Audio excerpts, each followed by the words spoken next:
The Dunwich Horror.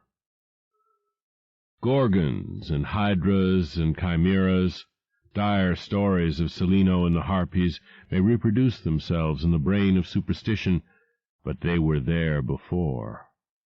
They are transcripts, types, the archetypes are in us and eternal. How else should the recital of that which we know in a waking sense to be false come to affect us at all?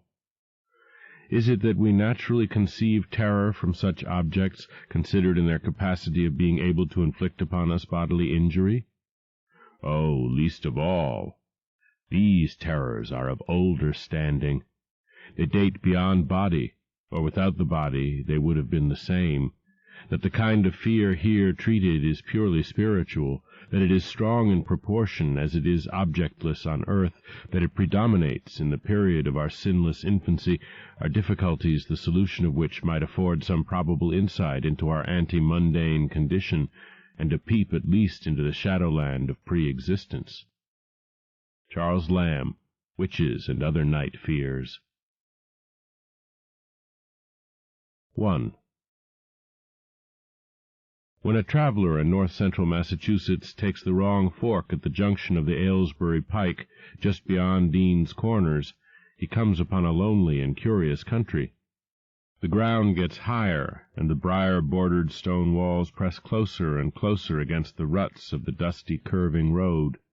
The trees of the frequent forest belts seem too large, and the wild weeds, brambles, and grasses attain a luxuriance not often found in settled regions. At the same time the planted fields appear singularly few and barren, while the sparsely scattered houses wear a surprisingly uniform aspect of age, squalor, and dilapidation. Without knowing why, one hesitates to ask directions from the gnarled, solitary figures spied now and then on crumbling doorsteps or on the sloping, rock-strewn meadows.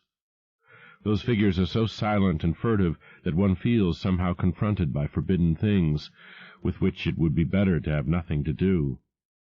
When a rise in the road brings the mountains in view above the deep woods, the feeling of strange uneasiness is increased. The summits are too rounded and symmetrical to give a sense of comfort and naturalness, and sometimes the sky silhouettes with especial clearness the queer circles of tall stone pillars with which most of them are crowned. Gorges and ravines of problematical depth intersect the way, and the crude wooden bridges always seem of dubious safety. When the road dips again there are stretches of marshland that one instinctively dislikes, and indeed almost fears at evening, when unseen whippoorwills chatter and the fireflies come out in abnormal profusion to dance to the raucous, creepily insistent rhythms of stridently piping bullfrogs. The thin, shining line of the Miskatonic's upper reaches has an oddly serpent-like suggestion as it winds close to the feet of the domed hills among which it rises. As the hills draw nearer, one heeds their wooded sides more than their stone-crowned tops. Those sides loom up so darkly and precipitously that one wishes they would keep their distance, but there is no road by which to escape them. Across a covered bridge one sees a small village huddled between the stream and the vertical slope of Round Mountain, and wonders at the cluster of rotting gambrel roofs, bespeaking an earlier architectural period than that of the neighboring region. It is not reassuring to see, on a closer glance, that most of the houses are deserted and falling to ruin, and that the broken-steepled church now harbors the once slovenly mercantile establishment of the hamlet. One dreads to trust the tenebrous tunnel of the bridge, yet there is no way to avoid it. Once across, it is hard to prevent the impression of a faint, malign odor about the village street, as of the massed mold and decay of centuries. It is always a relief to get clear of the place, and to follow the narrow road around the base of the hills and across the level country beyond, till it rejoins the Aylesbury Pike. Afterward one sometimes learns that one has been through Dunwich. Outsiders visit Dunwich as seldom as possible, and since a certain season of horror, all the signboards pointing toward it have been taken down. The scenery, judged by any ordinary aesthetic canon, is more than commonly beautiful, yet there is no influx of artists or summer tourists. 2 centuries ago, when talk of witch-blood, Satan-worship, and strange forest presences was not laughed at, it was the custom to give reasons for avoiding the locality. In our sensible age, since the Dunwich horror of 1928 was hushed up by those who had the town's and the world's welfare at heart, people shun it without knowing exactly why. Perhaps one reason, though it cannot apply to uninformed strangers, is that the natives are now repellently decadent, having gone far along that path of retrogression so common in many New England backwaters. They have come to form a race by themselves, with the well-defined mental and physical stigmata of degeneracy and inbreeding. The average of their intelligence is woefully low, whilst their annals reek of overt viciousness and of half-hidden murders, incests, and deeds of almost unnameable violence and perversity. The old gentry, representing the 2 or 3 armigerous families which came from Salem in 1692, have kept somewhat above the general level of decay, though many branches are sunk into the sordid populace so deeply that only their names remain as a key to the origin they disgrace. Some of the Whateleys and Bishops still send their eldest sons to Harvard and Miskatonic, though those sons seldom return to the mouldering gambrel roofs under which they and their ancestors were born. No one, even those who have the facts concerning the recent horror, can say just what is the matter with Dunwich. Though old legends speak of unhallowed rites and conclaves of the Indians, amidst which they called forbidden shapes of shadow out of the great rounded hills, and made wild, orgiastic prayers that were answered by loud crackings and rumblings from the ground below. In 1747 the Reverend Abijah Hoadley, newly come to the Congregational Church at Dunwich village, preached a memorable sermon on the close presence of Satan and his imps, in which he said, "It must be allowed that these blasphemies of an infernal train of demons are matters of too common knowledge to be denied. The cursed voices of Azazel and Buzrael, of Beelzebub and Belial, being heard now from underground by above a score of credible witnesses now living. I myself did not more than a fortnight ago catch a very plain discourse of evil powers in the hill behind my house, wherein there were a rattling and rolling, groaning, screeching, and hissing, such as no things of this earth could raise up, and which must needs have come from those caves that only black magic can discover, and only the divil unlock." Mr. Hoadley disappeared soon after delivering this sermon, but the text, printed in Springfield, is still extant. Noises in the hills continued to be reported from year to year, and still form a puzzle to geologists and physiographers. Other traditions tell of foul odors near the hill-crowning circles of stone pillars, and of rushing, airy presences to be heard faintly at certain hours from stated points at the bottom of the great ravines, while still others try to explain the devil's hop-yard, a bleak, blasted hillside where no tree, shrub, or grass-blade will grow. Then, too, the natives are mortally afraid of the numerous whippoorwills which grow vocal on warm nights. It is vowed that the birds are psychopomps, lying in wait for the souls of the dying, and that they time their eerie cries in unison with the sufferer's struggling breath. If they can catch the fleeing soul when it leaves the body, they instantly flutter away chittering in demonic laughter, but if they fail, they subside gradually into a disappointed silence. These tales, of course, are obsolete and ridiculous, because they come down from very old times. Dunwich is indeed ridiculously old, older by far than any of the communities within 30 miles of it. South of the village one may still spy the cellar walls and chimney of the ancient Bishop House, which was built before 1700, whilst the ruins of the mill at the Falls, built in 1806, form the most modern piece of architecture to be seen. Industry did not flourish here, and the 19th century factory movement proved short-lived. Oldest of all are the great rings of rough-hewn stone columns on the hilltops, but these are more generally attributed to the Indians than to the settlers. Deposits of skulls and bones, found within these circles and around the sizable table-like rock on Sentinel Hill, sustain the popular belief that such spots were once the burial places of the Pocumtucks, even though many ethnologists, disregarding the absurd improbability of such a theory, persist in believing the remains Caucasian. 2.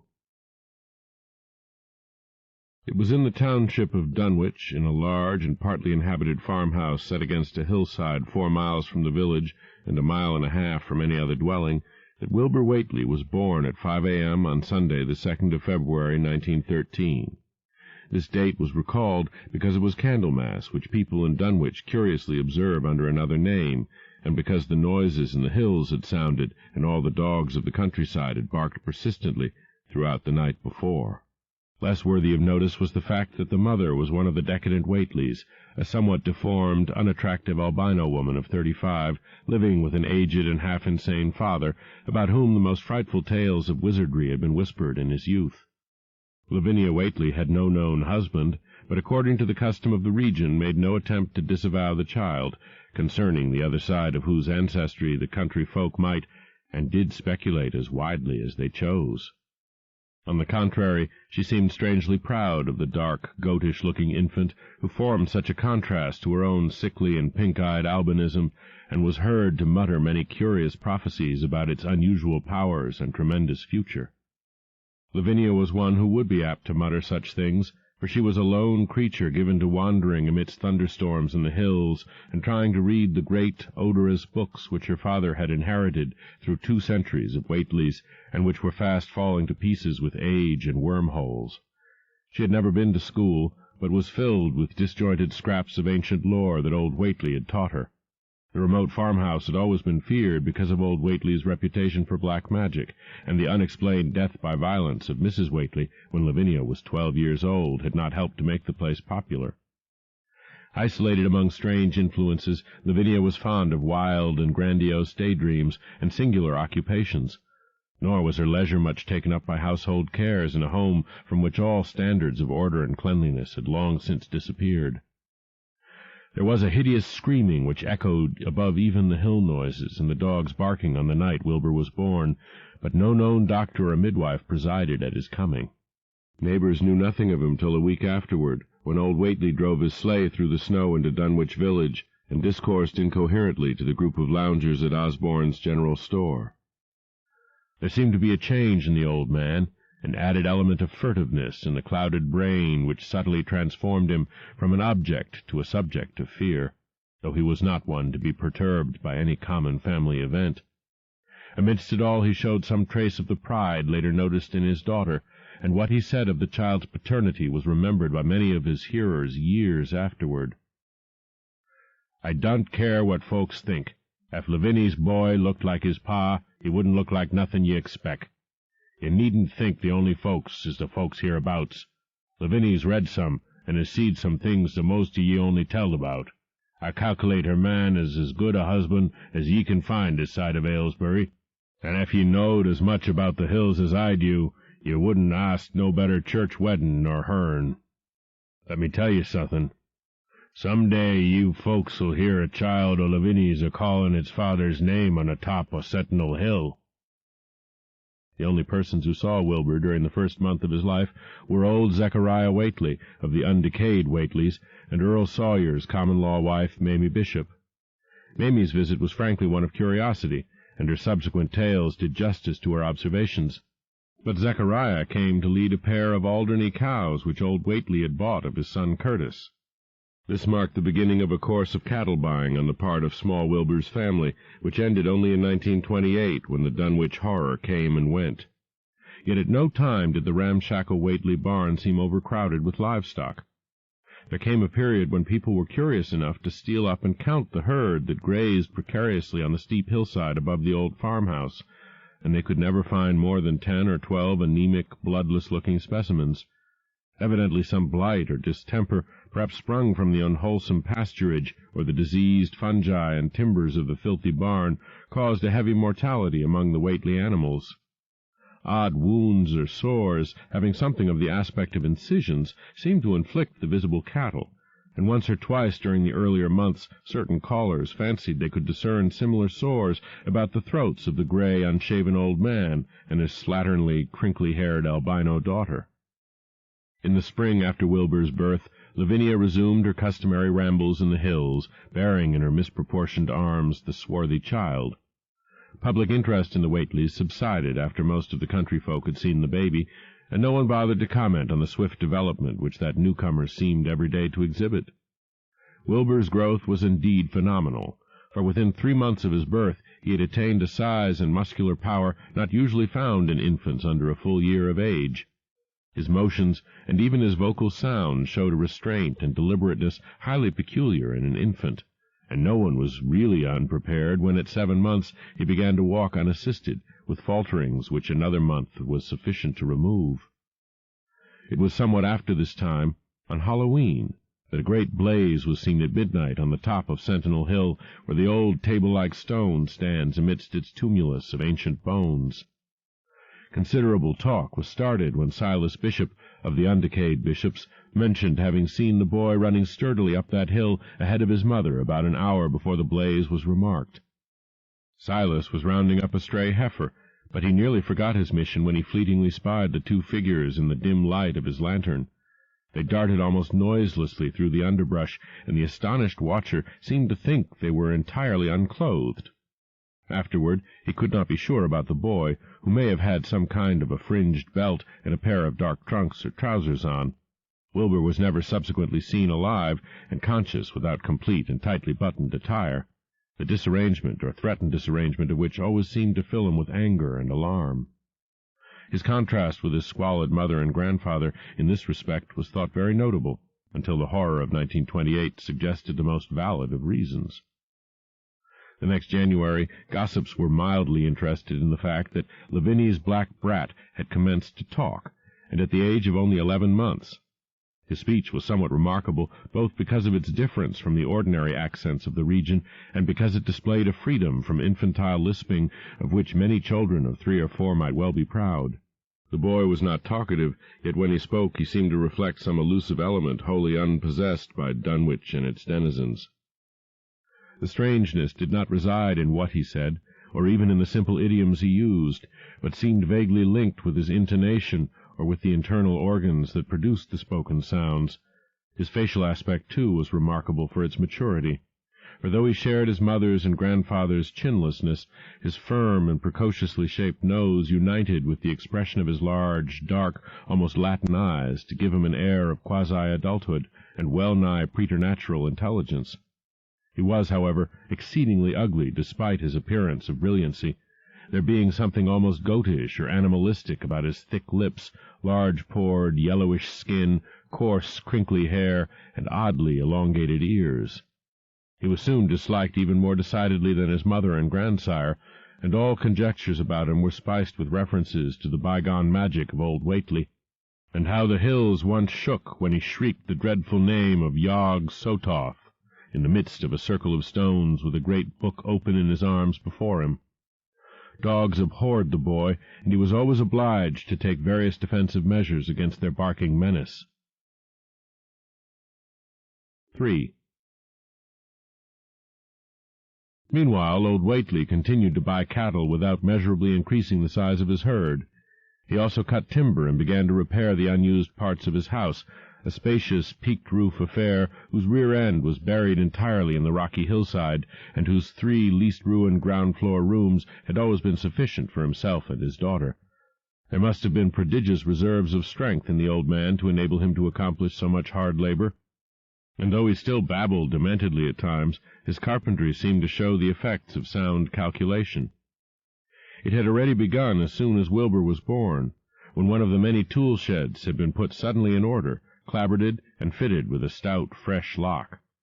Now, in restoring the abandoned upper story of the house, he was a no less thorough craftsman.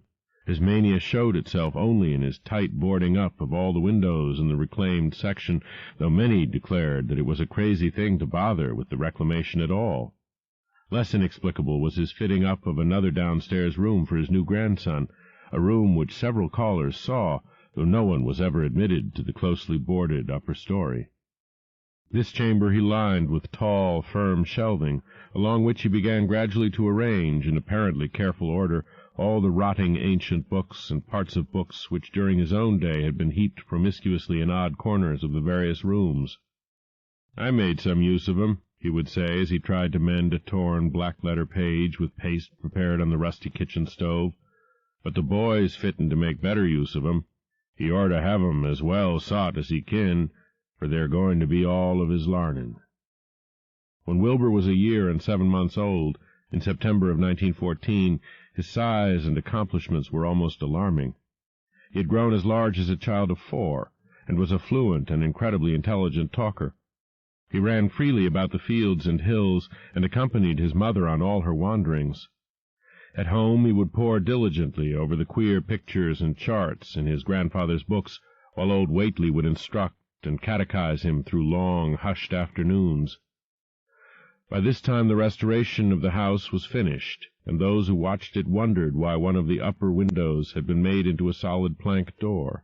It was a window in the rear of the east gable end, close against the hill, and no one could imagine why a cleated wooden runway was built up to it from the ground.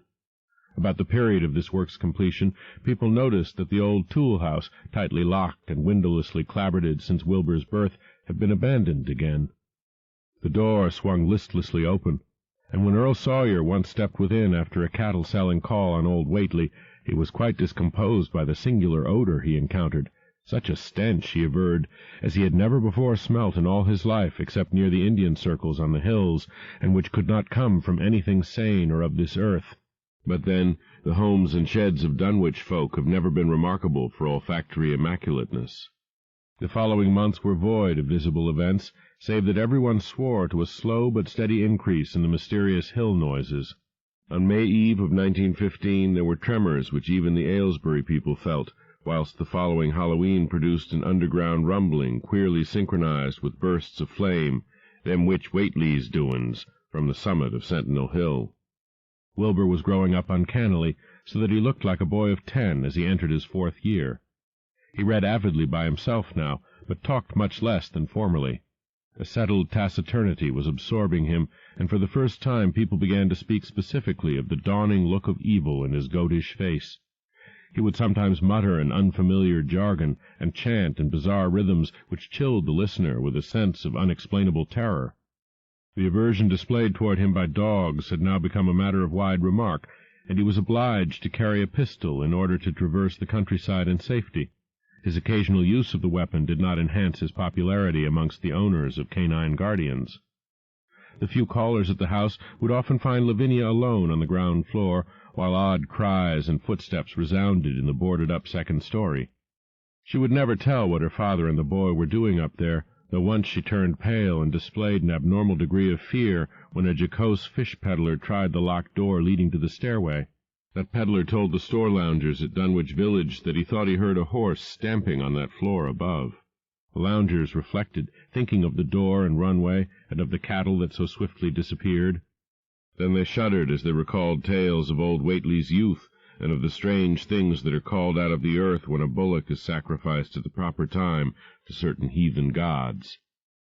It had for some time been noticed that dogs had begun to hate and fear the whole Whately place as violently as they hated and feared young Wilbur personally. In 1917 the war came, and Squire Sawyer Whately, as chairman of the local draft board, had hard work finding a quota of young Dunwich men fit even to be sent to a development camp. The government, alarmed at such signs of wholesale regional decadence, sent several officers and medical experts to investigate, conducting a survey which New England newspaper readers may still recall. It was the publicity attending this investigation which set reporters on the track of the Whateleys, and caused the Boston Globe and Arkham Advertiser to print flamboyant Sunday stories of young Wilbur's precociousness, old Whately's black magic, the shelves of strange books, the sealed second story of the ancient farmhouse, and the weirdness of the whole region and its hill noises. Wilbur was 4.5 then, and looked like a lad of 15. His lips and cheeks were fuzzy with a coarse, dark down, and his voice had begun to break. Earl Sawyer went out to the Whately place with both sets of reporters and cameramen, and called their attention to the queer stench which now seemed to trickle down from the sealed upper spaces. It was, he said, exactly like a smell he had found in the tool-shed abandoned when the house was finally repaired, and like the faint odors which he sometimes thought he caught near the stone circles on the mountains. Dunwich folk read the stories when they appeared, and grinned over the obvious mistakes. They wondered, too, why the writers made so much of the fact that old Whately always paid for his cattle in gold pieces of extremely ancient date. The Whateleys had received their visitors with ill-concealed distaste, though they did not dare court further publicity by violent resistance or refusal to talk. 4. For a decade the annals of the Whateleys sink indistinguishably into the general life of a morbid community, used to their queer ways and hardened to their May Eve and All Hallows orgies. Twice a year they would light fires on the top of Sentinel Hill, at which times the mountain rumblings would recur with greater and greater violence, while at all seasons there were strange and portentous doings at the lonely farmhouse. In the course of time callers professed to hear sounds in the sealed upper story, even when all the family were downstairs, and they wondered how swiftly or how lingeringly a cow or bullock was usually sacrificed. There was talk of a complaint to the Society for the Prevention of Cruelty to Animals, but nothing ever came of it, since Dunwich folk are never anxious to call the outside world's attention to themselves. About 1923, when Wilbur was a boy of 10, whose mind, voice, stature, and bearded face gave all the impressions of maturity, a second great siege of carpentry went on at the old house.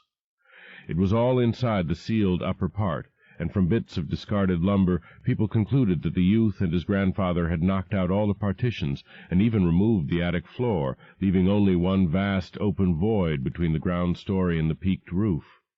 They had torn down the great central chimney, too, and fitted the rusty range with a flimsy outside tin stovepipe.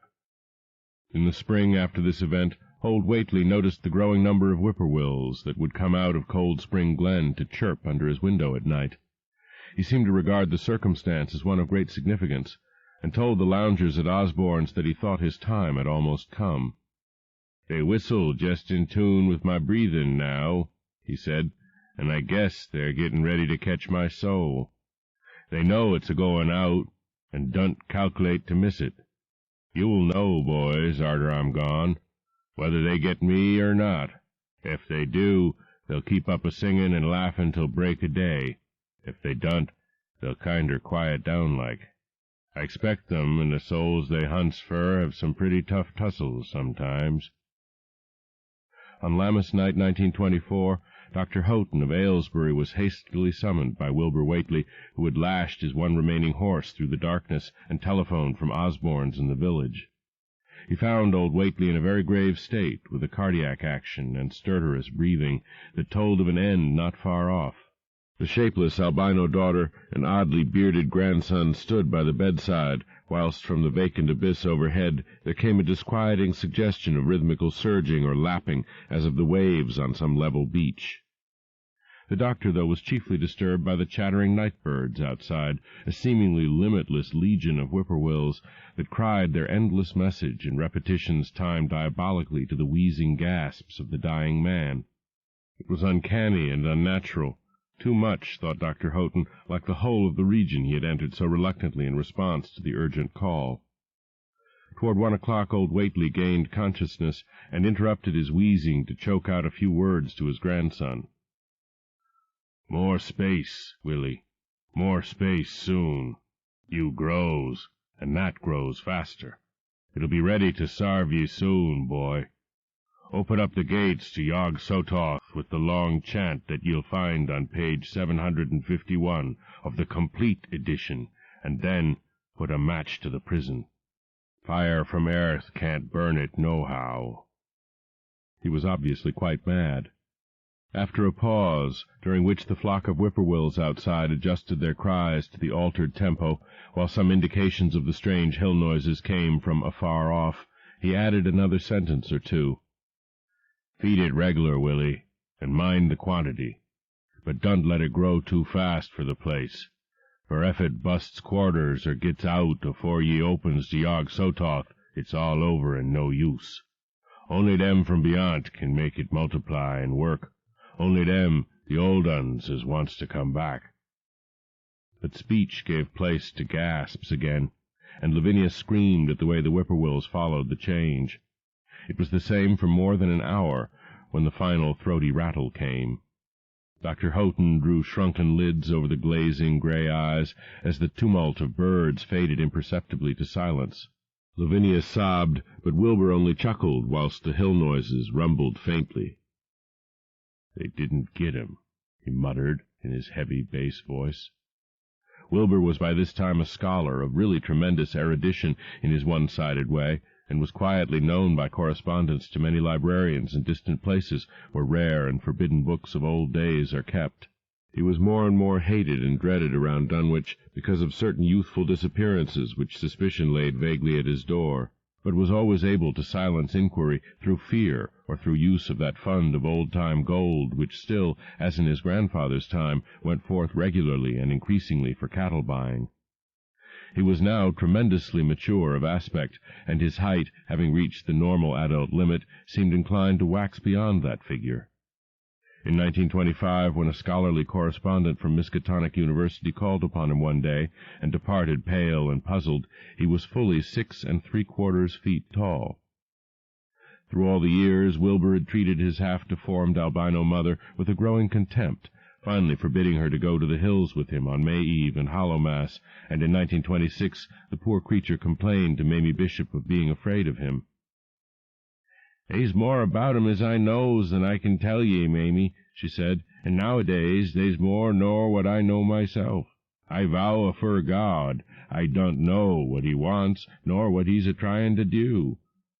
That Halloween the hill noises sounded louder than ever, and fire burned on Sentinel Hill as usual, but people paid more attention to the rhythmical screaming of vast flocks of unnaturally belated whippoorwills which seemed to be assembled near the unlighted Whately farmhouse. After midnight their shrill notes burst into a kind of pandemoniac cachinnation which filled all the countryside, and not until dawn did they finally quiet down. Then they vanished, hurrying southward where they were fully a month overdue. What this meant no one could quite be certain till later. None of the country folk seemed to have died, but poor Lavinia Whately, the twisted albino, was never seen again. In the summer of 1927, Wilbur repaired 2 sheds in the farmyard and began moving his books and effects out to them. Soon afterward Earl Sawyer told the loungers at Osborne's that more carpentry was going on in the Whately farmhouse. Wilbur was closing all the doors and windows on the ground floor, and seemed to be taking out partitions, as he and his grandfather had done upstairs 4 years before. He was living in one of the sheds, and Sawyer thought he seemed unusually worried and tremulous. People generally suspected him of knowing something about his mother's disappearance, and very few ever approached his neighborhood now.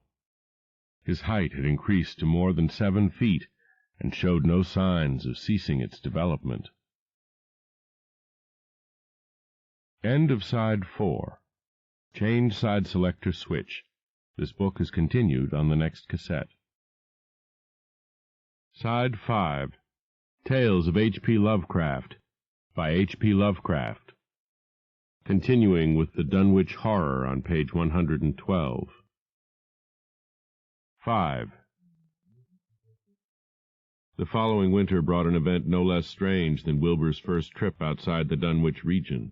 Correspondence with the Widener Library at Harvard, the Bibliothèque Nationale in Paris, the British Museum, the University of Buenos Aires, and the Library of Miskatonic University of Arkham had failed to get him the loan of a book he desperately wanted, so at length he set out in person, shabby, dirty, bearded, and uncouth of dialect, to consult the copy at Miskatonic, which was the nearest to him geographically. Almost 8 feet tall, and carrying a cheap new valise from Osborne's general store, this dark and goatish gargoyle appeared one day in Arkham in quest of the dreaded volume kept under lock and key at the college library, the hideous Necronomicon of the mad Arab Abdul al-Hazred, in Olaus Wormius's Latin version, as printed in Spain in the 17th century.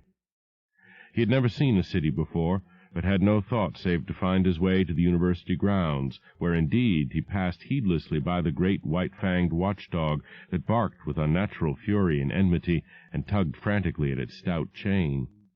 Wilbur had with him the priceless but imperfect copy of Dr. Dee's English version, which his grandfather had bequeathed him, and upon receiving access to the Latin copy, he at once began to collate the 2 texts with the aim of discovering a certain passage which would have come on the 751st page of his own defective volume. This much he could not civilly refrain from telling the librarian, the same erudite Henry Armitage, A.M. Miskatonic, Ph.D. Princeton, Lit.D. Johns Hopkins, who had once called at the farm, and who now politely plied him with questions. He was looking, he had to admit, for a kind of formula or incantation containing the frightful name Yog-Sothoth, and it puzzled him to find discrepancies, duplications, and ambiguities which made the matter of determination far from easy. As he copied the formula he finally chose, Dr. Armitage looked involuntarily over his shoulder at the open pages, the left-hand one of which, in the Latin version, contained such monstrous threats to the peace and sanity of the world. "Nor is it to be thought," ran the text as Armitage mentally translated it, "that man is either the oldest or the last of earth's masters, or that the common bulk of life and substance walks alone. The old ones were, the old ones are, and the old ones shall be, not in the spaces we know, but between them. They walk serene and primal, undimensioned and to us unseen. Yog-Sothoth knows the gate. Yog-Sothoth is the gate. Yog-Sothoth is the key and guardian of the gate. Past, present, future, all are one in Yog-Sothoth. He knows where the old ones broke through of old, and where they shall break through again. He knows where they have trod earth's fields, and where they still tread them, and why no one can behold them as they tread. By their smell can men sometimes know them near, but of their semblance can no man know, saving only in the features of those they have begotten on mankind. And of those are there many sorts, differing in likeness from man's truest eidolon to that shape without sight or substance which is them. They walk unseen and foul in lonely places where the words have been spoken, and the rites howled through at their seasons. The wind gibbers with their voices, and the earth mutters with their consciousness. They bend the forest and crush the city, yet may not forest or city behold the hand that smites. Cadath and the cold waste hath known them, and what man knows Cadath? The ice desert of the south and the sunken isles of ocean hold stones whereon their seal is engraven, but who hath seen the deep frozen city, or the sealed tower long garlanded with seaweed and barnacles? Great Thulu is their cousin, yet can he spy them only dimly. Yah! Shub-Negurath! As a foulness shall ye know them. Their hand is at your throats, yet ye see them not, and their habitation is even one with your guarded threshold. Yog-Sothoth is the key to the gate whereby the spheres meet. Man rules now where they ruled once. They shall soon rule where man rules now. After summer is winter, and after winter summer. They wait, patient and potent, for here shall they reign again. Dr. Armitage, associating what he was reading with what he had heard of Dunwich and its brooding presences, and of Wilbur Whately and his dim, hideous aura that stretched from a dubious birth to a cloud of probable matricide, felt a wave of fright as tangible as a draught of the tomb's cold clamminess. The bent, goatish giant before him seemed like the spawn of another planet or dimension, like something only partly of mankind, and linked to black gulfs of essence and entity that stretch like Titan phantasms beyond all spheres of force and matter, space and time. Presently Wilbur raised his head and began speaking in that strange, resonant fashion which hinted at sound-producing organs unlike the run of mankind's. "Mr. Armitage," he said, "I calculate I've got to take that book home.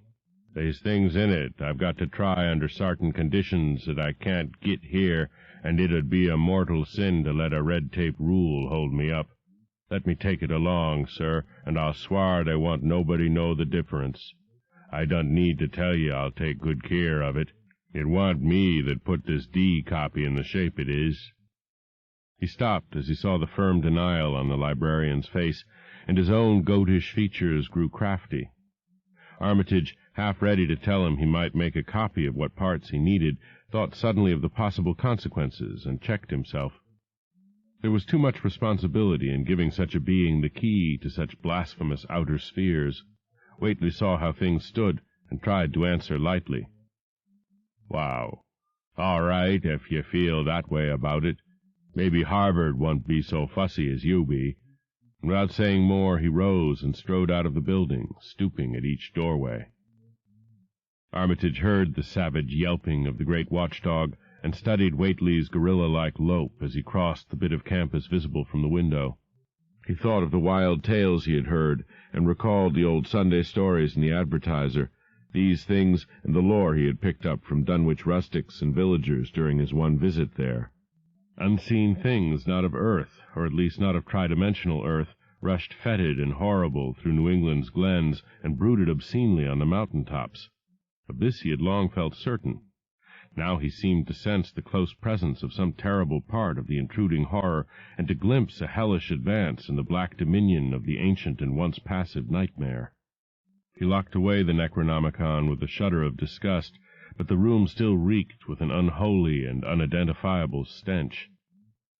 "As a foulness shall ye know them," he quoted.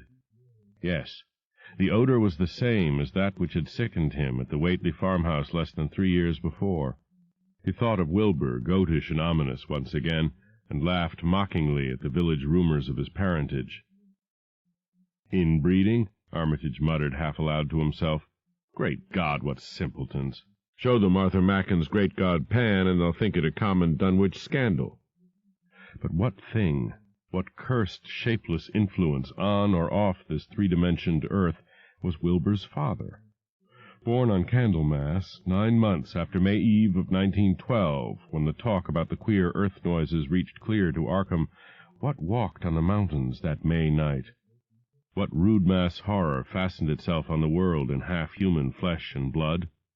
During the ensuing weeks, Dr. Armitage set about to collect all possible data on Wilbur Whately and the formless presences around Dunwich.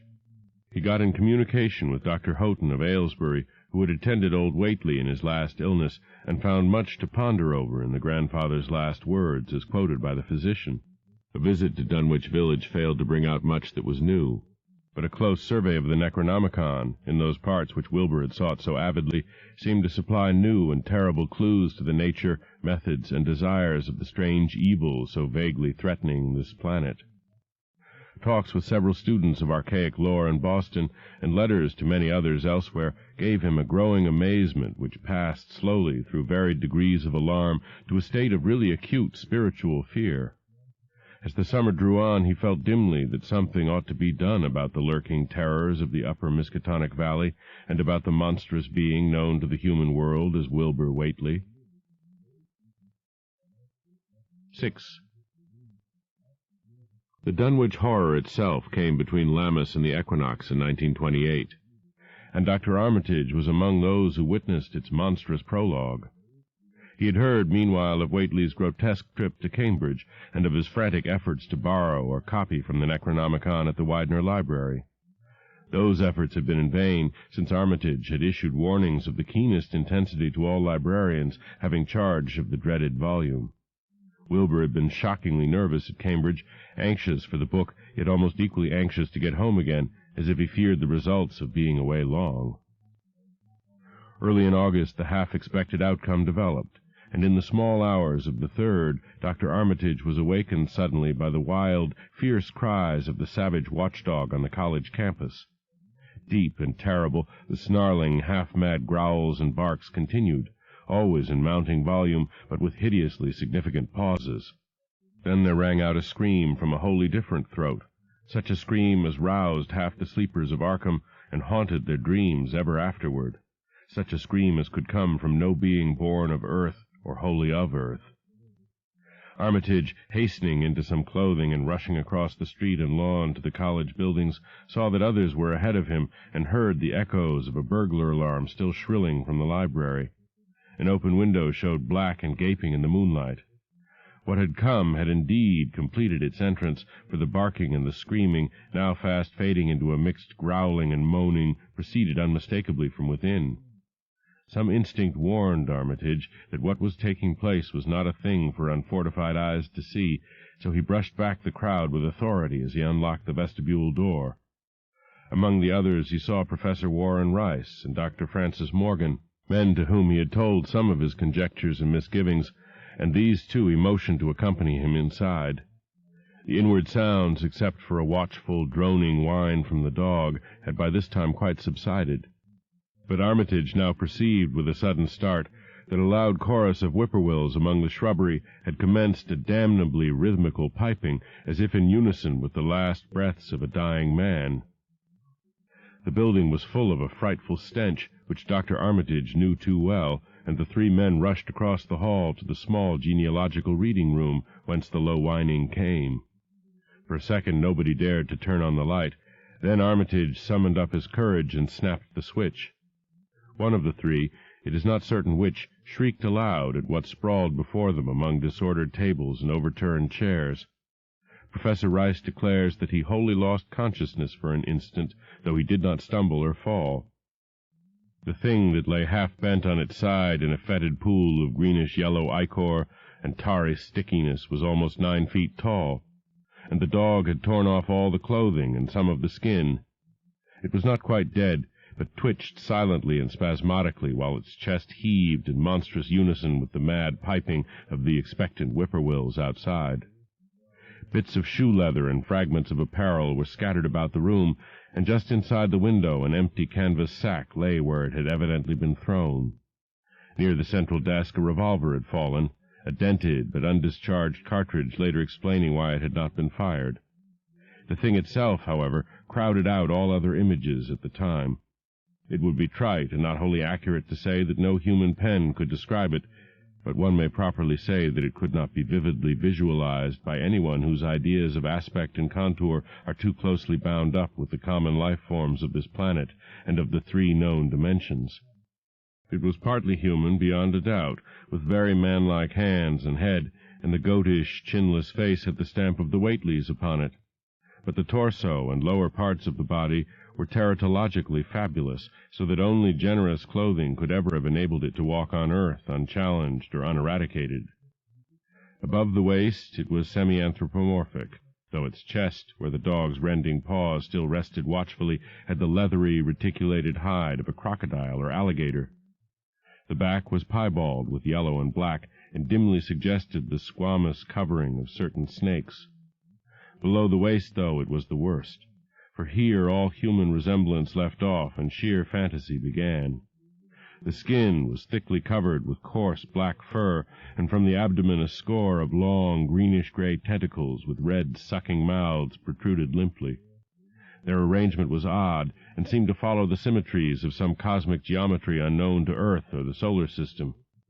On each of the hips, deep set in a kind of pinkish, ciliated orbit, was what seemed to be a rudimentary eye, whilst in lieu of a tail there depended a kind of trunk or feeler with purple annular markings and with many evidences of being an undeveloped mouth or throat.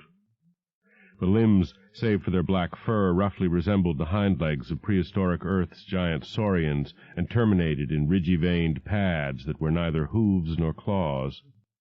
When the thing breathed, its tail and tentacles rhythmically changed color, as if from some circulatory cause normal to the non-human side of its ancestry. In the tentacles this was observable as a deepening of the greenish tinge, whilst in the tail it was manifest as a yellowish appearance which alternated with a sickly grayish-white in the spaces between the purple rings. Of genuine blood there was none, only the fetid greenish-yellow ichor which trickled along the painted floor beyond the radius of the stickiness and left a curious discoloration behind it. As the presence of the 3 men seemed to rouse the dying thing, it began to mumble without turning or raising its head. Dr. Armitage made no written record of its mouthings, but asserts confidently that nothing in English was uttered.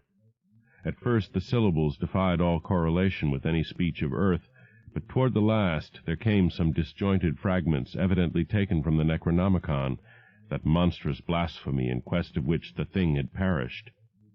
These fragments, as Armitage recalls them, ran something like Nagai, Naga, Ga, Bug, Shagag, Yaha, Yog, Sota, Yog, Sota.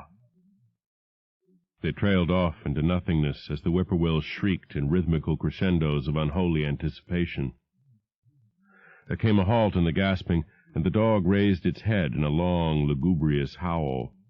A change came over the yellow, goatish face of the prostrate thing, and the great black eyes fell in appallingly. Outside the windows the shrilling of the whippoorwills had suddenly ceased, and above the murmurs of the gathering crowd there came the sound of a panic-struck whirring and fluttering. Against the moon, vast clouds of feathery watchers rose and raced from sight, frantic at that which they had sought for prey. All at once the dog started up abruptly, gave a frightened bark, and leaped nervously out of the window by which it had entered. A cry rose from the crowd, and Dr. Armitage shouted to the men outside that no one must be admitted till the police or medical examiner came. He was thankful that the windows were just too high to permit of peering in, and drew the dark curtains carefully down over each one. By this time 2 policemen had arrived, and Dr. Morgan, meeting them in the vestibule, was urging them for their own sakes to postpone entrance to the stench-filled reading-room till the examiner came and the prostrate thing could be covered up. Meanwhile, frightful changes were taking place on the floor. One need not describe the kind and rate of shrinkage and disintegration that occurred before the eyes of Dr. Armitage and Professor Rice, but it is permissible to say that, aside from the external appearance of face and hands, the really human element of Wilbur Whately must have been very small. When the medical examiner came, there was only a sticky whitish mass on the painted boards, and the monstrous odor had nearly disappeared. Apparently Whately had had no skull or bony skeleton, at least in any true or stable sense. He had taken somewhat after his unknown father. 7. Yet all this was only the prologue of the actual Dunwich horror.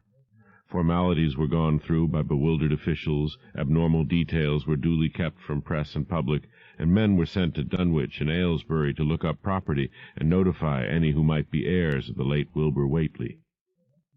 They found the countryside in great agitation, both because of the growing rumblings beneath the domed hills, and because of the unwonted stench and the surging, lapping sounds which came increasingly from the great empty shell formed by Whately's boarded-up farmhouse. Earl Sawyer, who tended the horse and cattle during Wilbur's absence, had developed a woefully acute case of nerves. The officials devised excuses not to enter the noisome boarded place, and were glad to confine their survey of the deceased's living quarters, the newly mended sheds, to a single visit.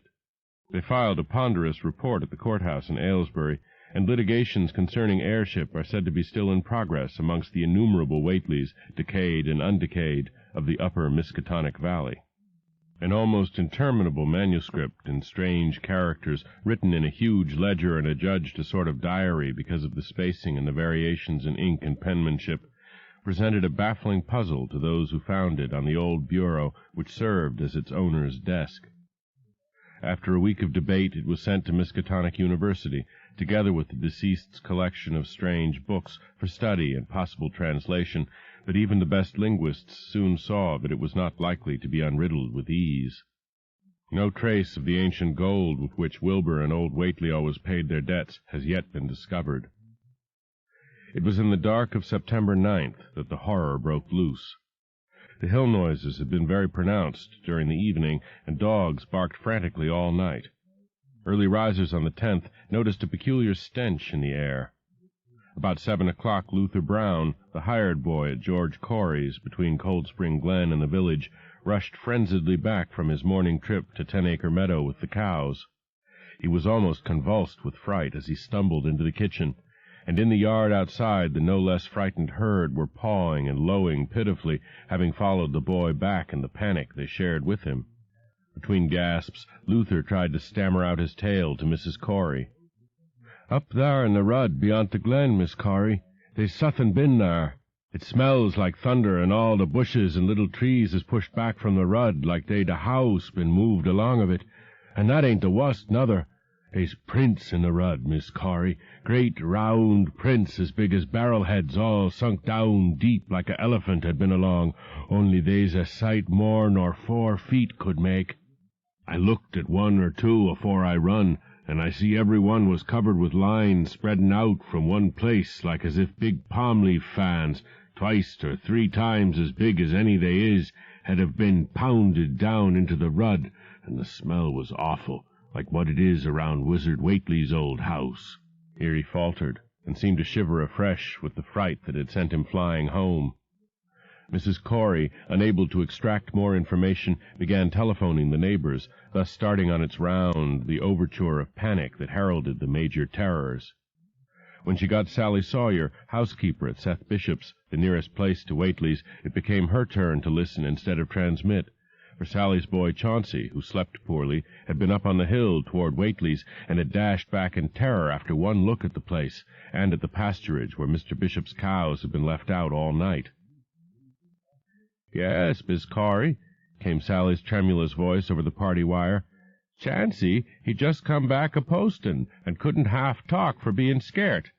He says old Whately's house is all blowed up, but the timbers scattered round like they'd been dynamite inside, only the bottom floor ain't through, but is all covered with a kind o' tar-like stuff that smells awful and drips down often the ages onto the ground, where the side timbers is blown away. And they's awful kinder marks in the yard, too, great round marks, bigger round than a hogshead, and all sticky with stuff like as on the blowed-up house. Chauncey, he says they leads off into the medders, where a great swath wider'n a barn is matted down, and all the stone walls tumbled every which way, wherever it goes. And he says he, Miss Corey, as how he sought to look for Seth's cows, frightened as he was, and found 'em in the upper pasture nigh the Devil's Hop Yard in an awful shape. Half on 'em's clean gone, and nigh half of them that's left is sucked most dry o' blood, with sores on 'em like they's been on Whately's cattle ever since Lavinia's black brat was born. Seth, he's gone out now to look at 'em, though I'll vow he warn't keer to git very nigh Wizard Whately's. Chauncey didn't look careful to see where the big matted-down swath led after it left the pasturage, but he says he think it pinted toward the Glen Rud to the village. I tell ye, Miss Corey, they's somethin' abroad as hadn't oughter be abroad, and I for one think that Black Wilbur Whately, as come to the bad eend he desarved, is at the bottom of the breedin' of it.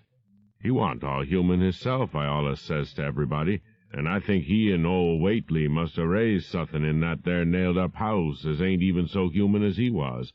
They's allus been unseen things around Dunwich, livin' things as ain't human and ain't good for human folks. The ground was a-talkin' last night, and towards mornin', Chauncey, he heerd the whippoorwills so loud in Cold Spring Glen he couldn't sleep none. Then he thought he heerd another faint-like sound over towards Wizard Whately's, a kind o' rippin' or tearin' o' wood, like some big box or crate was bein' opened fur off.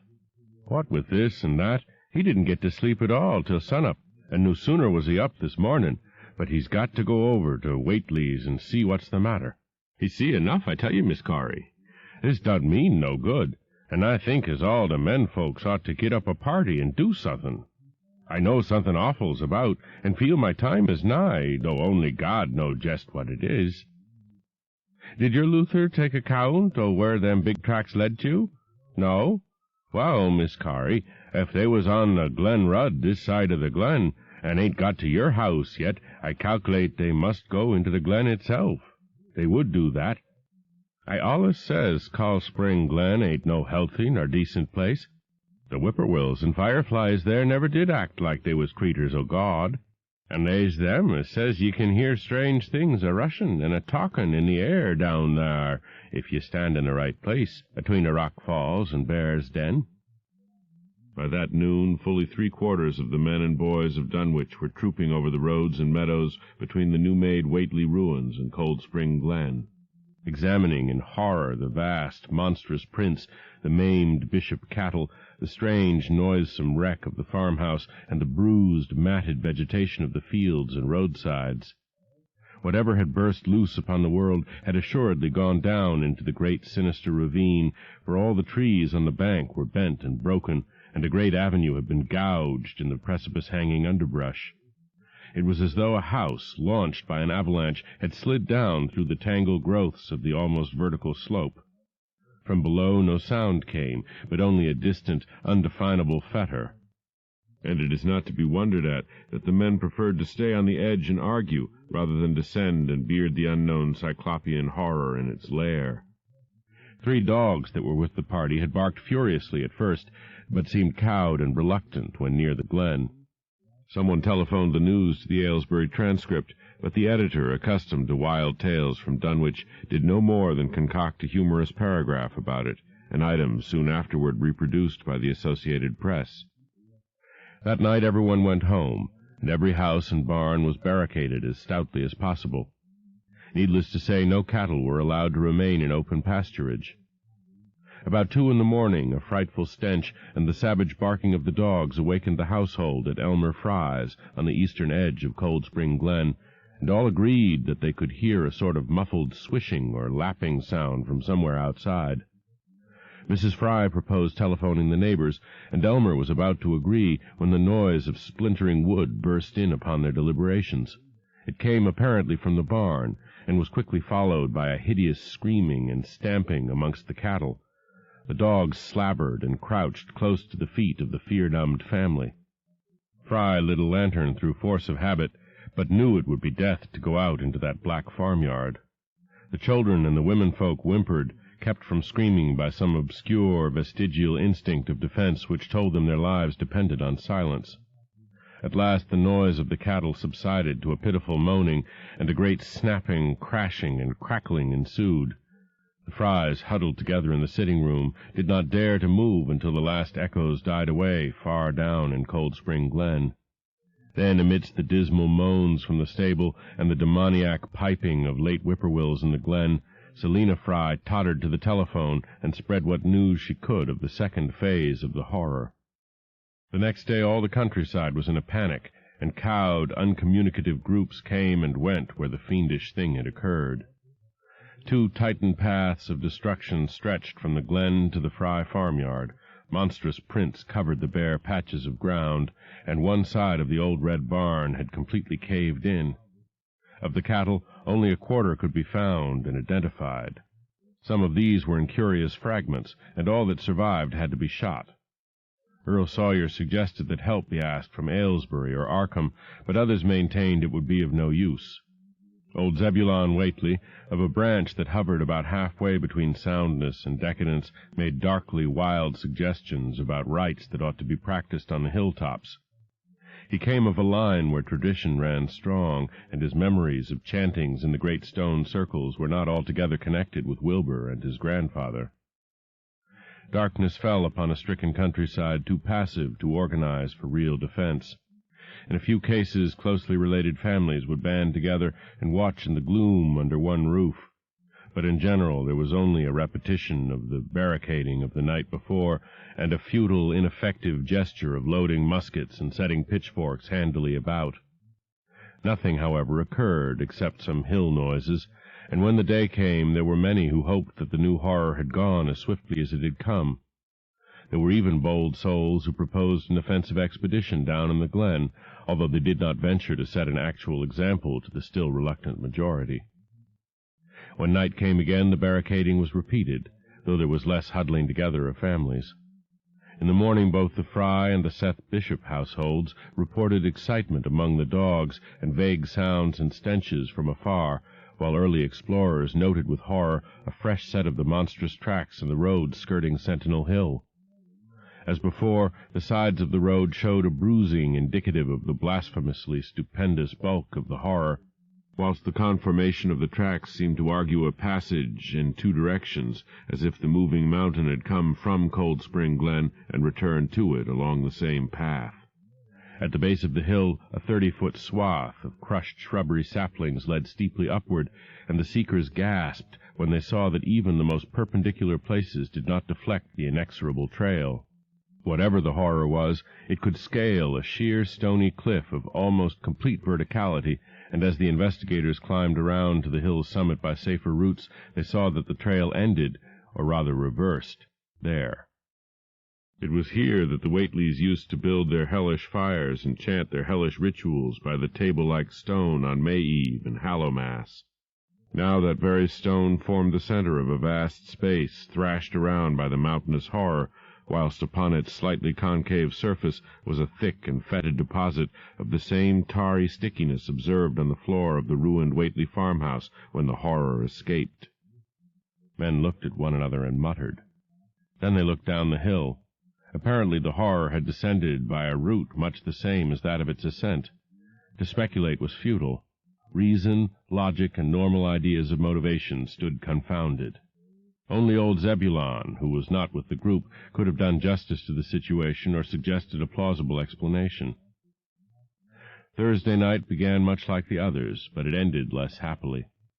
The whippoorwills in the glen had screamed with such unusual persistence that many could not sleep, and about 3 a.m. all the party telephones rang tremulously. Those who took down their receivers heard a fright-mad voice shriek out, "Help! Oh, my God!" And some thought a crashing sound followed the breaking off of the exclamation. There was nothing more. No one dared do anything, and no one knew till morning whence the call came. Then those who had heard it called everyone on the line, and found that only the Frys did not reply. The truth appeared an hour later, when a hastily assembled group of armed men trudged out to the Fry place at the head of the glen. It was horrible, yet hardly a surprise. There were more swaths and monstrous prints, but there was no longer any house. It had caved in like an eggshell, and amongst the ruins nothing living or dead could be discovered, only a stench and a tarry stickiness. The Elmer Frys had been erased from Dunwich. 8. In the meantime, a quieter, yet even more spiritually poignant phase of the horror had been blackly unwinding itself behind the closed door of a shelf-lined room in Arkham. The curious manuscript record, a diary of Wilbur Whately, delivered to Miskatonic University for translation, had caused much worry and bafflement among the experts in languages both ancient and modern, its very alphabet, notwithstanding a general resemblance to the heavily shaded Arabic used in Mesopotamia, being absolutely unknown to any available authority. The final conclusion of the linguists was that the text represented an artificial alphabet, giving the effect of a cipher, though none of the usual methods of cryptographic solution seemed to furnish any clue, even when applied on the basis of every tongue the writer might conceivably have used. The ancient books taken from Whately's quarters, while absorbingly interesting, and in several cases promising to open up new and terrible lines of research among philosophers and men of science, were of no assistance whatever in this matter. One of them, a heavy tome with an iron clasp, was in another unknown alphabet, this one of a very different cast and resembling Sanskrit more than anything else. The old ledger was at length given wholly into the charge of Dr. Armitage, both because of his peculiar interest in the Whately matter, and because of his wide linguistic learning and skill in the mystical formulae of antiquity and the Middle Ages. Armitage had an idea that the alphabet might be something esoterically used by certain forbidden cults which have come down from old times, and which have inherited many forms and traditions from the wizards of the Saracenic world. That question, however, he did not deem vital, since it would be unnecessary to know the origin of the symbols if, as he suspected, they were used as a cipher in a modern language. It was his belief that, considering the great amount of text involved, the writer would scarcely have wished the trouble of using another speech than his own, save perhaps in certain special formulae and incantations. Accordingly, he attacked the manuscript with the preliminary assumption that the bulk of it was in English. Dr. Armitage knew, from the repeated failures of his colleagues, that the riddle was a deep and complex one, and that no simple mode of solution could merit even a trial. All through late August he fortified himself with the massed lore of cryptography, drawing upon the fullest resources of his own library, and wading night after night amidst the arcana of Trithemius's Polygraphia, Giambattista Porta's De Furtivis Literarum Notis, De Vigenère's Traité des Chiffres, Falconer's Cryptomenesis Patefacta, Davies and Thickness's 18th-century treatises, and such fairly modern authorities as Blair, von Marten, and Klüber's Cryptographic. He interspersed his study of the books with attacks on the manuscript itself, and in time became convinced that he had to deal with one of those subtlest and most ingenious of cryptograms in which many separate lists of corresponding letters are arranged like the multiplication table, and the message built up with arbitrary keywords known only to the initiated. The older authorities seemed rather more helpful than the newer ones, and Armitage concluded that the code of the manuscript was one of great antiquity, no doubt handed down through a long line of mystical experimenters. Several times he seemed near daylight, only to be set back by some unforeseen obstacle. Then, as September approached, the clouds began to clear. Certain letters, as used in certain parts of the manuscript, emerged definitely and unmistakably, and it became obvious that the text was indeed in English. On the evening of September 2nd, the last major barrier gave way, and Dr. Armitage read for the first time a continuous passage of Wilbur Whately's annals. It was in truth a diary, as all had thought, and it was couched in a style clearly showing the mixed occult erudition and general illiteracy of the strange being who wrote it. Almost the first long passage that Armitage deciphered, an entry dated November 26, 1916, proved highly startling and disquieting. It was written, he remembered, by a child of 3½ who looked like a lad of 12 or 13. "Today learned the Arklow for the Sabaoth," it ran, "which did not like, it being answerable from the hill and not from the air. That upstairs more ahead of me than I had thought it would be, and is not like to have much earth brain. Shot Elam Hutchins' collie Jack when he went to bite me, and Elam says he would kill me if he dast. I guess he won't. Grandfather kept me saying the Doe formula last night, and I think I saw the inner city at the 2 magnetic poles. I shall go to those poles when the earth is cleared off, if I can't break through with the Doe-Na formula when I commit it. They from the air told me at Sabbat it will be years before I can clear off the earth, and I guess Grandfather will be dead then, so I shall have to learn all the angles of the planes and all the formulas between the and the Ninger. They from outside will help, but they cannot take body without human blood. That upstairs looks it will have the right cast. I can see it a little when I make the Boorish sign or blow the powder of Ibn Ghazi at it, and it is near like them at May Eve on the hill. The other face may wear off some. I wonder how I shall look when the earth is cleared and there are no earth beings on it. He that came from the Aklo Sabaoth said I may be transfigured, there being much of outside to work on." Morning found Dr. Armitage in a cold sweat of terror and a frenzy of wakeful concentration. He had not left the manuscript all night, but sat at his table under the electric light, turning page after page with shaking hands as fast as he could decipher the cryptic text. He had nervously telephoned his wife he would not be home, and when she brought him a breakfast from the house, he could scarcely dispose of a mouthful.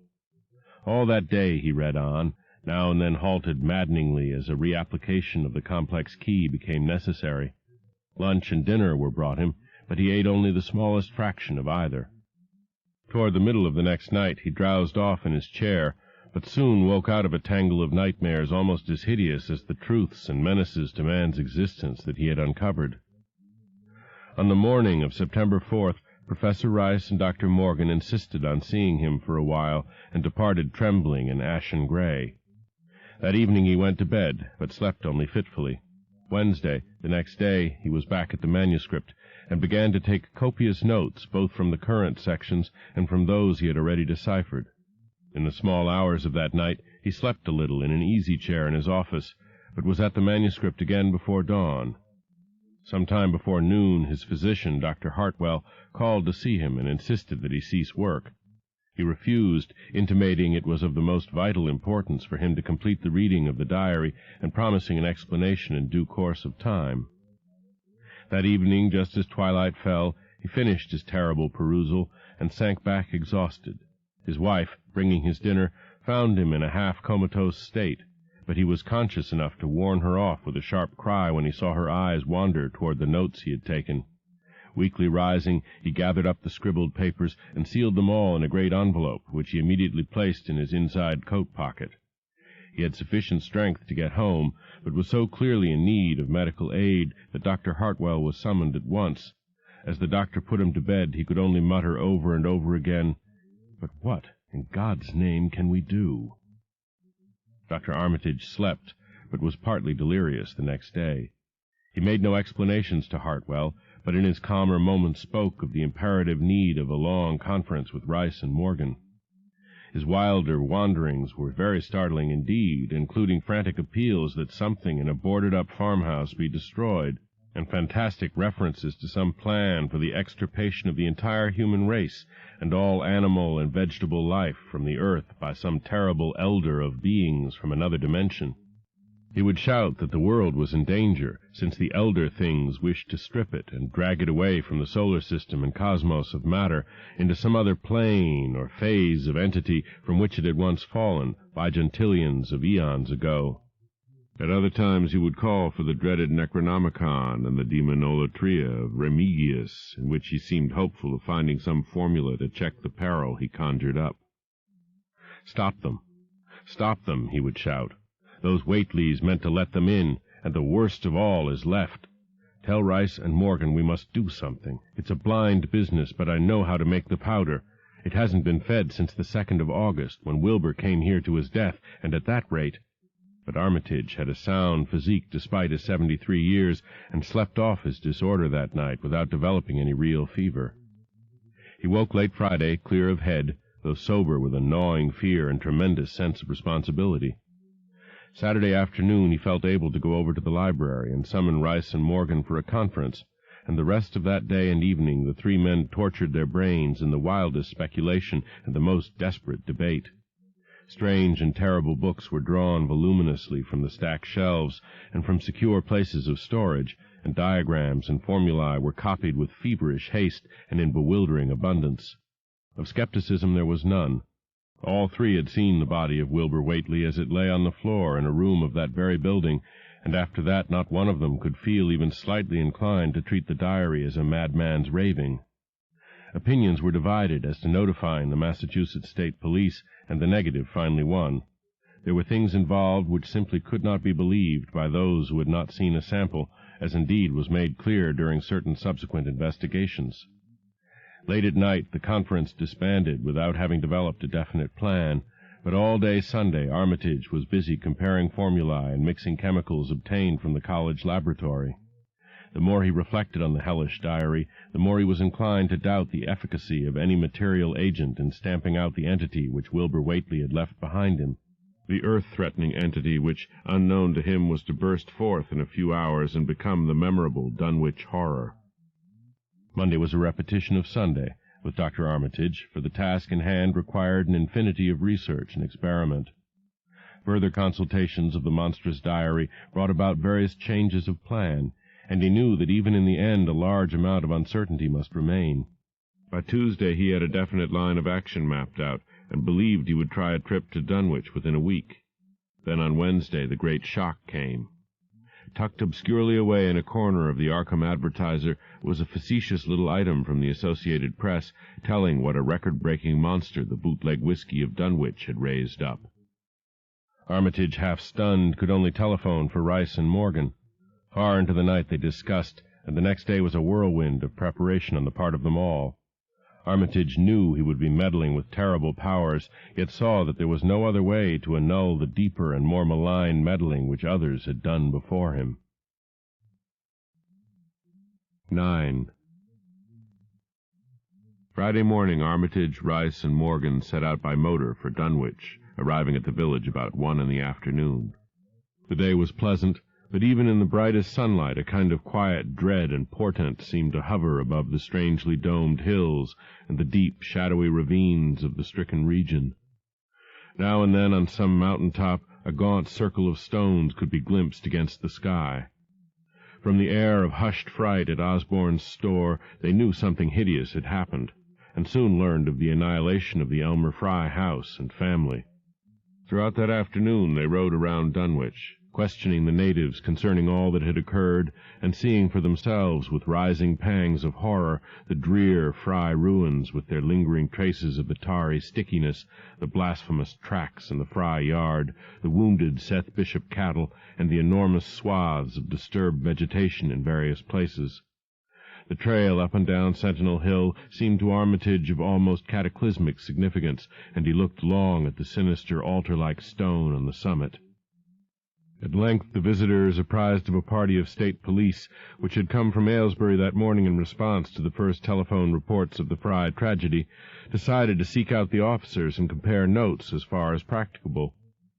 This, however, they found more easily planned than performed, since no sign of the party could be found in any direction. There had been 5 of them in a car, but now the car stood empty near the ruins in the Fry yard. The natives, all of whom had talked with policemen, seemed at first as perplexed as Armitage and his companions. Then old Sam Hutchins thought of something and turned pale, nudging Fred Farr and pointing to the dank, deep hollow that yawned close by. "God!" he gasped.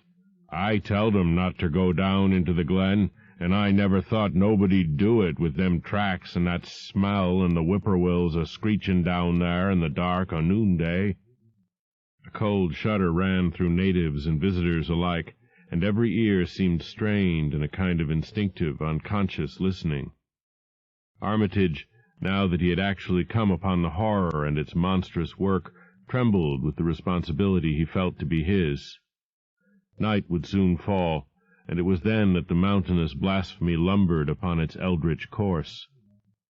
Negotium perambulans in tenebris.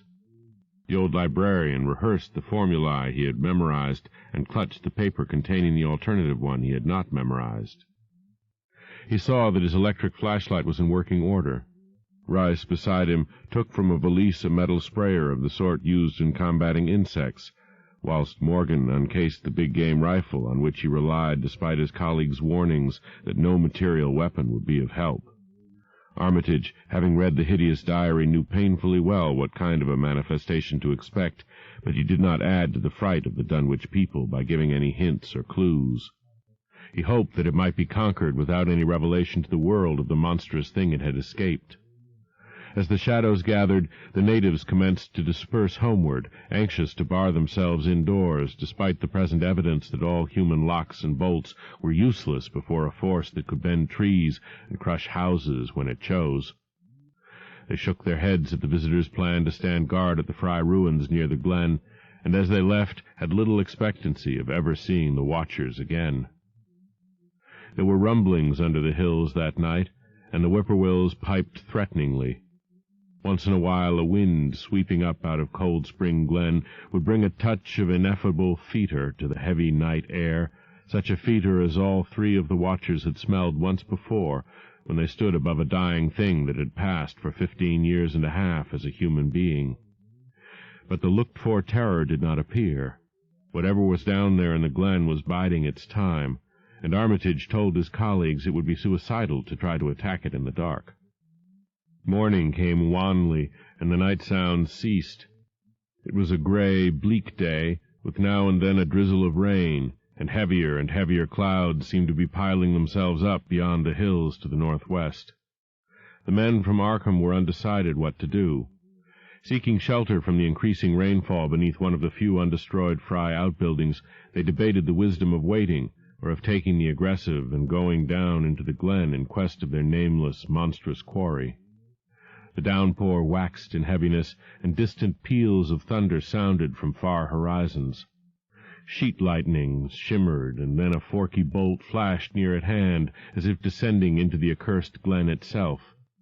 The sky grew very dark, and the watchers hoped that the storm would prove a short, sharp one, followed by clear weather.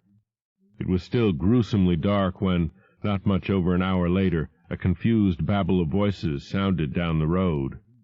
Another moment brought to view a frightened group of more than a dozen men, running, shouting, and even whimpering hysterically. Someone in the lead began sobbing out words, and the Arkham men started violently when those words developed a coherent form. "Oh, my God, the voice choked out. "It's a-goin' agin, and this time by day. It's out, and a-movin' this very minute, and only the Lord knows when it'll be on us all." The speaker panted into silence, but another took up his message. "Nigh on an hour ago, Zeb Whately here heard the phone a-ringin', and it was Miss Corey, George's wife that lives down by the junction. She says the hired boy Luther was out driving in the cows from the storm arter the big bolt when he see all the trees a-bendin' at the mouth o' the glen opposite side ter this, and smelt the same awful smell like he smelt when he found the big tracks last Monday mornin'. And he says there was a swishin', lappin' sound, more nor what the bendin' trees and bushes could make, and all on a suddent the trees along the rud begun ter get pushed one side, and they was a awful stompin' and splashin' in the mud. But mind ye, Luther, he didn't see nothin' at all, only just the bendin' trees and underbrush. Then fur ahead, where Bishop's Brook goes under the rud, he heerd a awful creakin' and strainin' on the bridge, and says he could tell the sound o' wood a-startin' to crack and split, and all the whiles he never see a thing, only them trees and bushes a-bending. And when the swishin' sound got very fur off, on the rud toward Wizard Whately's and Sentinel Hill, Luther, he had the guts ter step up where he'd heard it first and look at the ground. It was all mud and water, and the sky was dark, and the rain was wiping out all tracks about as fast as could be. But beginning at the glen mouth, where the trees had moved, they was still some of them awful prints, big as barrels, like he seen Monday. At this point the first excited speaker interrupted. "But that ain't the trouble now. That was only the start. Zeb here was calling folks up, and everybody was a-listening in when a call from Seth Bishop's cut in.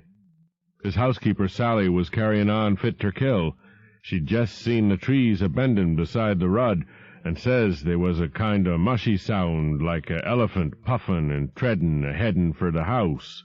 Then she up and spoke sudden of a fearful smell, and says her Chancy was a-screamin' as how it was jest like what he smelt up to the Whately ruins Monday mornin'. And the dogs was all barkin' and whinin' awful. And then she let out a turrible yell, and says the shed down the rud had just caved in like the storm had blowed it over, only the wind warn't strong enough to do that. Everybody was a-listening, and we could hear lots of folks on the wire a-gaspin'. All to onct, Sally she yell again, and says the front yard picket fence had just crumbled up, though they want no sign o' what done it. Then everybody on the line could hear Chancy and old Seth Bishop yellin' too, and Sally was shrieking out that somethin' heavy had struck the house, not lightnin' nor nothin', but somethin' heavy agin the front, and kep' a-launchin' itself agin and agin, though you couldn't see nothin' out the front winders, and then... Lines of fright deepened on every face, and Armitage, shaken as he was, had barely poise enough to prompt the speaker. And then Sally, she yelled out, "Oh, help! The house is a-cavin' in!" And on the wire we could hear a turrible crashin' and a hull flock a-screamin', just like when Elmer Fry's place was tuck, only wuss. The man paused, and another of the crowd spoke. "That's all. Not a sound nor squeak over the phone arter that. Just still like. We that heard it got out Fords and wagons and rounded up as many able-bodied menfolks as we could get at Corey's place and come up here to see what you thought best ter do. Not but what I think it's the Lord's judgment for our iniquities that no mortal can ever set aside." Armitage saw that the time for positive action had come, and spoke decisively to the faltering group of frightened rustics. "We must follow it, boys." He made his voice as reassuring as possible. "I believe there's a chance of putting it out of business. You men know that those Whateleys were wizards. Well, this thing is a thing of wizardry, and must be put down by the same means. I've seen Wilbur Whately's diary, and read some of the strange old books he used to read, and I think I know the right kind of spell to recite to make the thing fade away. Of course, one can't be sure, but we can always take a chance. It's invisible. I knew it would be, but there's a powder in this long-distance sprayer that might make it show up for a second. Later on we'll try it. It's a frightful thing to have alive, but it isn't as bad as what Wilbur would have let in if he'd lived longer. You'll never know what the world has escaped. Now we've only this one to fight, and it can't multiply. It can, though, do a lot of harm, so we mustn't hesitate to rid the community of it. We must follow it, and the way to begin is to go to the place that has just been wrecked. Let somebody lead the way. I don't know your roads very well, but I've got an idea that there might be a shorter cut across lots. How about it?" The men shuffled about a moment, and then Earl Sawyer spoke softly, pointing with a grimy finger through the steadily lessening rain. "I guess you can get to Seth Bishop's quickest by cutting across the lower medder here, wading the brook at the low place and climbing through Carrier's mowin' and the timber lot beyont. That comes out on the upper road might nigh Seth's, a leetle t'other side." Armitage, with Rice and Morgan, started to walk in the direction indicated, and most of the natives followed slowly. The sky was growing lighter, and there were signs that the storm had worn itself away. When Armitage inadvertently took a wrong direction, Joe Osborne warned him and walked ahead to show the right one. Courage and confidence were mounting. though the twilight of the almost perpendicular wooded hill which lay toward the end of their shortcut, and among whose fantastic ancient trees they had to scramble as if up a ladder, put these qualities to a severe test. At length they emerged on a muddy road to find the sun coming out.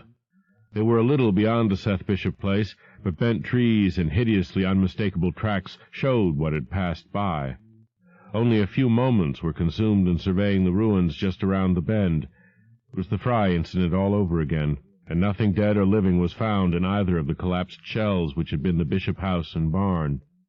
No one cared to remain there amidst the stench and tarry stickiness, but all turned instinctively to the line of horrible prints leading on toward the wrecked Whately farmhouse and the altar-crowned slopes of Sentinel Hill. As the men passed the site of Wilbur Whately's abode, they shuddered visibly and seemed again to mix hesitancy with their zeal. It was no joke tracking down something as big as a house that one could not see, but that had all the vicious malevolence of a demon. Opposite the base of Sentinel Hill, the tracks left the road, and there was a fresh bending and matting visible along the broad swath, marking the monster's former route to and from the summit. Armitage produced a pocket telescope of considerable power and scanned the steep green side of the hill. Then he handed the instrument to Morgan, whose sight was keener. After a moment of gazing, Morgan cried out sharply, passing the glass to Earl Sawyer and indicating a certain spot on the slope with his finger. Sawyer, as clumsy as most non-users of optical devices are, fumbled a while, but eventually focused the lenses with Armitage's aid. When he did so, his cry was less restrained than Morgan's had been. "God almighty! The grass and bushes is a-movin'. It's a-goin' up. Slow-like. Creepin' up ter the top this minute. Heaven only knows what fur." Then the germ of panic seemed to spread among the seekers. It was one thing to chase the nameless entity, but quite another to find it. Spells might be all right, but suppose they weren't? Voices began questioning Armitage about what he knew of the thing, and no reply seemed quite to satisfy. Everyone seemed to feel himself in close proximity to phases of nature, and of being utterly forbidden and wholly outside the sane experience of mankind. 10. In the end, the three men from Arkham, old, white-bearded Dr. Armitage, stocky, iron-gray Professor Rice, and lean, youngish Dr. Morgan, ascended the mountain alone. After much patient instruction regarding its focusing and use, they left the telescope with the frightened group that remained in the road, and as they climbed they were watched closely by those among whom the glass was passed around. It was hard going, and Armitage had to be helped more than once. High above the toiling group, the great swath trembled as its hellish maker repassed with snail-like deliberateness. Then it was obvious that the pursuers were gaining. Curtis Whately, of the Undecayed branch, was holding the telescope when the Arkham party detoured radically from the swath. He told the crowd that the men were evidently trying to get to a subordinate peak which overlooked the swath at a point considerably ahead of where the shrubbery was now bending. This indeed proved to be true, and the party were seen to gain the minor elevation only a short time after the invisible blasphemy had passed it. Then Wesley Corey, who had taken the glass, cried out that Armitage was adjusting the sprayer which Rice held, and that something must be about to happen. The crowd stirred uneasily, recalling that this sprayer was expected to give the unseen horror a moment of visibility. 2 or 3 men shut their eyes, but Curtis Whately snatched back the telescope and strained his vision to the utmost. He saw that Rice, from the party's point of vantage above and behind the entity, had an excellent chance of spreading the potent powder with marvelous effect. Those without the telescope saw only an instant's flash of gray cloud, a cloud about the size of a moderately large building near the top of the mountain. Curtis, who had held the instrument, dropped it with a piercing shriek into the ankle-deep mud of the road. He reeled and would have crumpled to the ground had not 2 or 3 others seized and steadied him. All he could do was moan, half inaudibly, "Oh, great God, that... There was a pandemonium of questioning, and only Henry Wheeler thought to rescue the fallen telescope and wipe it clean of mud. Curtis was past all coherence, and even isolated replies were almost too much for him. "Bigger'n a barn. All made of squirmin' ropes. Whole thing sort of shaped like a hen's egg, bigger'n anything, with dozens o' legs like hogsheads that have shut up when they step. Nothing solid about it, all like jelly, and made of separate wriggling ropes pushed close together. Great bulging eyes all over it, 10 or 20 mouths or trunks a-sticking out all along the sides, big as stovepipes, and all a-tossin' and opening and shutting, all grey with kind of blue or purple rings, and God in heaven, that half-face on top. This final memory, whatever it was, proved too much for poor Curtis, and he collapsed completely before he could say more. Fred Farr and Will Hutchins carried him to the roadside and laid him on the damp grass. Henry Wheeler, trembling, turned the rescued telescope on the mountain to see what he might. Through the lenses were discernible 3 tiny figures, apparently running toward the summit as fast as the steep incline allowed. Only these, nothing more. Then everyone noticed a strangely unseasonable noise in the deep valley behind, and even in the underbrush of Sentinel Hill itself. It was the piping of unnumbered whippoorwills, and in their shrill chorus there seemed to lurk a note of tense and evil expectancy. Earl Sawyer now took the telescope and reported the 3 figures as standing on the topmost ridge, virtually level with the altar stone, but at a considerable distance from it. One figure, he said, seemed to be raising its hands above its head at rhythmic intervals, and as Sawyer mentioned the circumstance, the crowd seemed to hear a faint, half-musical sound from the distance, as if a loud chant were accompanying the gestures. The weird silhouette on that remote peak must have been a spectacle of infinite grotesqueness and impressiveness, but no observer was in a mood for aesthetic appreciation. "I guess he's saying the spell," whispered Wheeler as he snatched back the telescope. The whippoorwills were piping wildly, and in a singularly curious, irregular rhythm, quite unlike that of the visible ritual. Suddenly the sunshine seemed to lessen without the intervention of any discernible cloud. It was a very peculiar phenomenon, and was plainly marked by all. A rumbling sound, brewing beneath the hills, mixed strangely with a concordant rumbling which clearly came from the sky. Lightning flashed aloft, and the wondering crowd looked in vain for the portents of storm. The chanting of the men from Arkham now became unmistakable, and Wheeler saw through the glass that they were all raising their arms in the rhythmic incantation. From some farmhouse far away came the frantic barking of dogs. The change in the quality of the daylight increased, and the crowd gazed about the horizon in wonder. A purplish darkness, born of nothing more than a spectral deepening of the sky's blue, pressed down upon the rumbling hills. Then the lightning flashed again, somewhat brighter than before, and the crowd fancied that it had showed a certain mistiness around the altar stone on the distant height. No one, however, had been using the telescope at that instant. The whippoorwills continued their irregular pulsation, and the men of Dunwich braced themselves tensely against some imponderable menace with which the atmosphere seemed surcharged. Without warning came those deep, cracked, raucous vocal sounds which will never leave the memory of the stricken group who heard them. Not from any human throat were they born, for the organs of man can yield no such acoustic perversions. Rather would one have said they came from the pit itself, had not their source been so unmistakably the altar stone on the peak. It is almost erroneous to call them sounds at all, since so much of their ghastly, infrabass timbre spoke to dim seats of consciousness and terror far subtler than the ear. Yet one must do so, since their form was indisputably, though vaguely, that of half-articulate words. They were loud as the rumblings and the thunder above which they echoed, yet did they come from no visible being. And because imagination might suggest a conjectural source in the world of non-visible beings, the huddled crowd at the mountain's base huddled still closer, and winced as if in expectation of a blow. Nay, nay, Thing-na Yog-Sothoth, rang the hideous croaking out of space. Think, hey, Kurgl. The speaking impulse seemed to falter here, as if some frightful psychic struggle were going on. Henry Wheeler strained his eye at the telescope, but saw only the 3 grotesquely silhouetted human figures on the peak, all moving their arms furiously in strange gestures as their incantation drew near its culmination. From what black wells of acherontic fear or feeling, from what unplumbed gulfs of extracosmic consciousness or obscure, long-latent heredity were those half-articulate thunder-croakings drawn?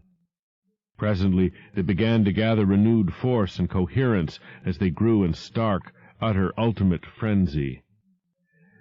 Ya-ya-ya-ya-ha! Ya-ya-ya-ya-ya! Nya! Nya! Ya! Ya! Help! Help! Father! Father! Yog-Sothoth! But that was all. The pallid group in the road, still reeling at the indisputably English syllables that had poured thickly and thunderously down from the frantic vacancy beside that shocking altar-stone, were never to hear such syllables again. Instead they jumped violently at the terrific report which seemed to rend the hills, the deafening, cataclysmic peal whose source, be it inner earth or sky, no hearer was ever able to place. A single lightning bolt shot from the purple zenith to the altar-stone, and a great tidal wave of viewless force and indescribable stench swept down from the hill to all the countryside.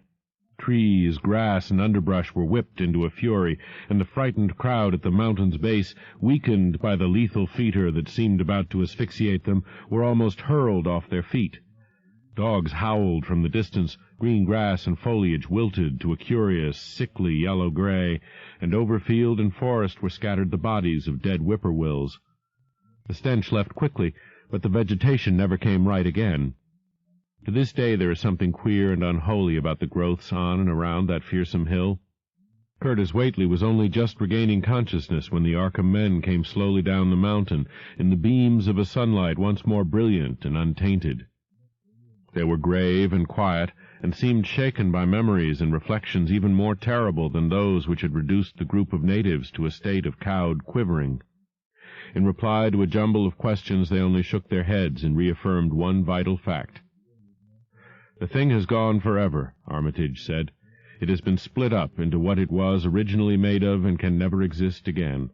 It was an impossibility in a normal world. Only the least fraction was really matter in any sense we know.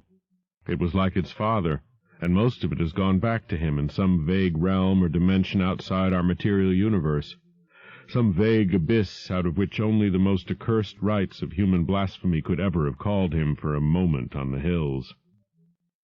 There was a brief silence, and in that pause the scattered senses of poor Curtis Whately began to knit back into a sort of continuity, so that he put his hands to his head with a moan. Memory seemed to pick itself up where it had been left off, and the horror of the sight that had prostrated him burst in upon him again. Oh, my God, that half-face! That half-face on top of it, that face with the red eyes and crinkly albino hair, and no chin like the Whateleys. It was a octopus, centipede, spider sort of thing, but they was a half-shaped man's face on top of it, and it looked like Wizard Whately's, only it was yards and yards across. He paused, exhausted, as the whole group of natives stared in a bewilderment not quite crystallized into fresh terror. Only old Zebulon Whately, who wanderingly remembered ancient things, but who had been silent heretofore, spoke aloud. 15 year gone, he rambled. I heerd old Whately say as how some day we'd hear a child o' Lavinies a-callin' its father's name on top o' Sentinel Hill. But Joe Osborne interrupted him to question the Arkham men anew.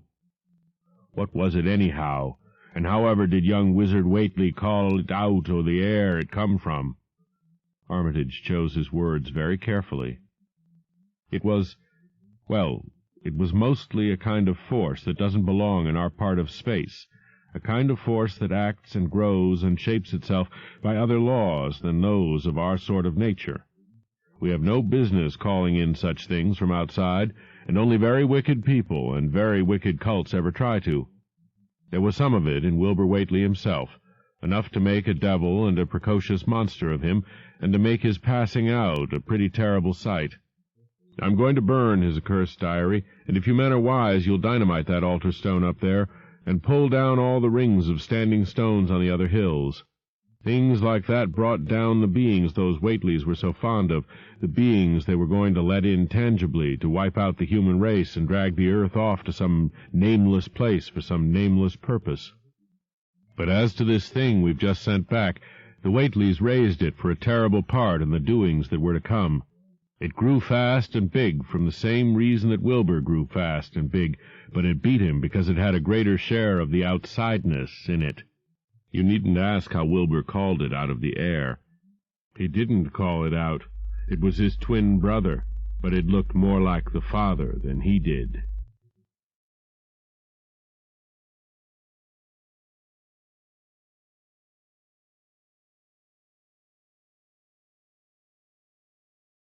The Shadow Out of Time.